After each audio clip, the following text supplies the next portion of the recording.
क्या आप जानते हैं, भगवान श्री कृष्ण जो स्वयं काल के भी स्वामी थे, उनकी मृत्यु पहले से लिखी जा चुकी थी। एक ऐसा श्राप जो उनके अपने वंश के पापों का परिणाम था, और एक ऐसा बाण जो युद्ध के लिए नहीं बल्कि नियति के लिए चला।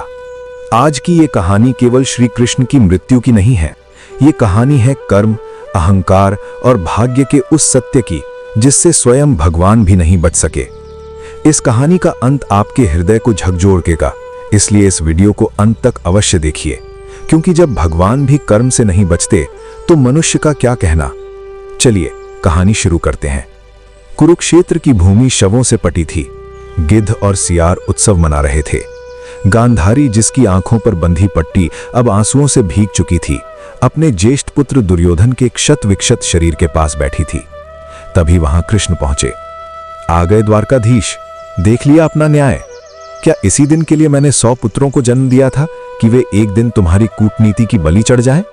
कृष्ण ने अत्यंत शांत स्वर में कहा, माता, अधर्म का अंत नियति है, मैंने केवल माध्यम का कार्य किया। गांधारी ने अपनी पट्टी खींचकर खोली और अपनी जलती हुई दृष्टि कृष्ण के चरणों पर डाली। तुम ईश्वर हो ना? तुम सब रोक सकते थे, पर तुमने मेरे कुल का संहार होने दिया। सुनो कृष्ण, जिस तरह आज मैं अपने पुत्रों के लिए तड़प रही हूं, जिस तरह कुरुकुल का दीपक बुझ गया है, मैं तुम्हें श्राप देती हूं। आज से 36वें वर्ष में तुम्हारा यादव वंश भी इसी तरह आपस में लड़कर समाप्त हो जाएगा। तुम्हारी द्वारका शमशान बनेगी और तुम एक साधारण अपराधी की तरह वन में एकाकी मारे जाओगे। कोई तुम्हारा साथ देने वाला नहीं होगा। कृष्ण के चेहरे पर कोई शिकन नहीं आई। उन्होंने झुककर गांधारी के चरण स्पर्श किए और बोले, माता, यादवों को पराजित करना किसी बाहरी शत्रु के वश में नहीं था, उन्हें केवल एक श्राप ही नष्ट कर सकता था। आपने मेरा कार्य सरल कर दिया, मैं इस श्राप को सप्रेम स्वीकार करता हूं। वो काल चक्र, जब यादवों ने अपनी कब्र खुद खोदी। समय बीतता गया, 36वां वर्ष निकट आया। द्वारका में अपशकुन होने लगे। एक दिन विश्वामित्र, कण्व और नारद जैसे महान ऋषि द्वारका आए।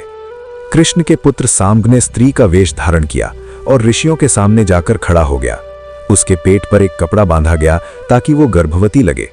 अन्य यादव युवकों ने उपहास करते हुए पूछा, ऋषिवर, बताइए इस स्त्री के गर्भ से क्या उत्पन्न होगा? ऋषि जान गए कि ये भगवान के कुल का अहंकार है।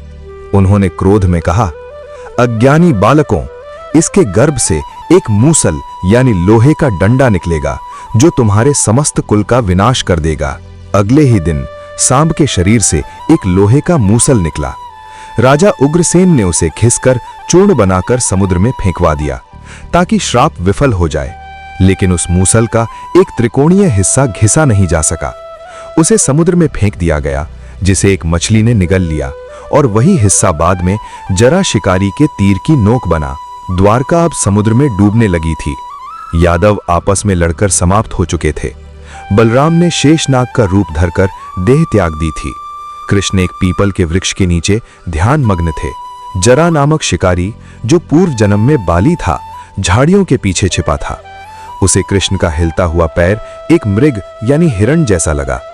उसने अपना धनुष उठाया और वही अभिशप्त तीर छोड़ दिया। जैसे ही बाण कृष्ण के तलवे में लगा, पूरी प्रकृति स्तब्ध हो गई। चिड़िया चहचहाना भूल गईं, हवाएं थम गईं।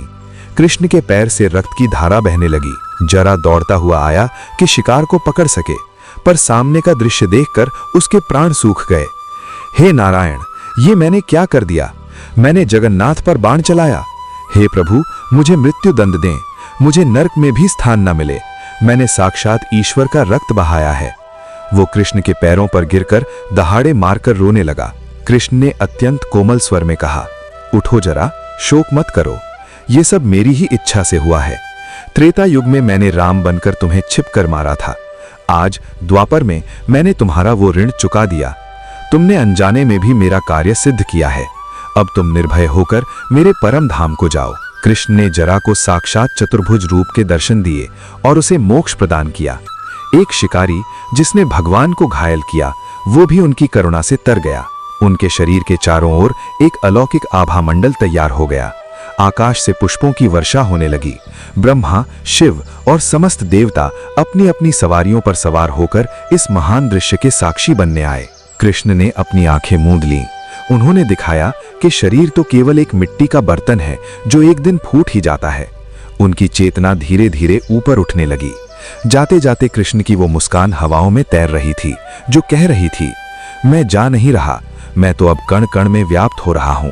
जब तक सूर्य और चंद्रमा रहेंगे, जब तक गीता का एक भी श्लोक पढ़ा जाएगा, मैं जीवित रहूंगा। श्री कृष्ण की मृत्यु की ये कथा हमें सिखाती है कि कर्म से ईश्वर भी नहीं बच सकते। यदि उन्होंने देह धारण की तो उन्होंने देह के कष्ट और मृत्यु के नियम को भी उतनी ही ईमानदारी से स्वीकार किया जितना एक साधारण मनुष्य करता है। श्री कृष्ण की मृत्यु नहीं हुई, बल्कि वो लीला का वो पड़ाव था जहां से वे हमारे हृदय में भाव बनकर स्थापित हो गए। यदि इस कहानी ने आपके मन को छुआ हो, यदि आपकी आंखें थोड़ी भी नम हुई हों, तो नीचे कमेंट में केवल एक शब्द अवश्य लिखिए, जय श्री कृष्ण। और यदि आप ऐसी ही गहरी, भावनात्मक और जीवन को दिशा देने वाली कथाएं सुनना चाहते हैं तो हमारे चैनल को सब्सक्राइब करें। ये चैनल केवल कहानियां नहीं सुनाता, ये सोच बदलता है, दृष्टि देता है और जीवन को समझने का मार्ग दिखाता है। आपकी एक लाइक, एक कमेंट और एक सब्सक्रिप्शन हमें ऐसी और कहानियां लाने की प्रेरणा देता है। जय श्री कृष्ण।